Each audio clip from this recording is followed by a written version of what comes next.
বাংলায় আমার সর্ষে ইলিশ চিংড়ি কচিলাও, বাংলা পার্শে মাছকে ধুয়ে জিরের বাটায় দাও। বাংলা ভুলি কি করে বাংলা বুকের ভিতরে, বাংলা ভুলি কি করে বাংলা বুকের ভিতরে।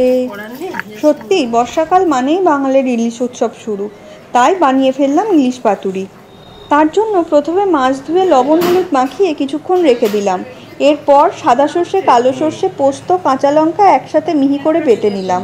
তারপর বাটা মশলায় একে একে মিশিয়ে নিলাম লবণ, হলুদ, সর্ষের তেল ও আমুল দুধ। এটা মেশালাম অবশ্যই স্বাদটা একটু বাড়ানোর জন্য আর বাটা মশলায় টেন্ডারনেসের জন্য।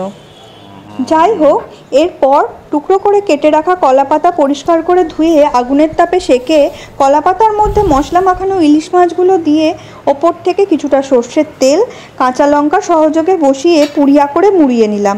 এইবার একটি তাওয়াতে ভালো করে তেল গরম করে ওই কলাপাতায় মোড়ানো ইলিশ মাছগুলো উল্টে পাল্টে মিনিট 10 ধরে সেঁকে নিলেই রেডি আমাদের ইলিশ পাতুরি গরম ধোয়া ওঠা ভাতের সাথে পরিবেশনের জন্য।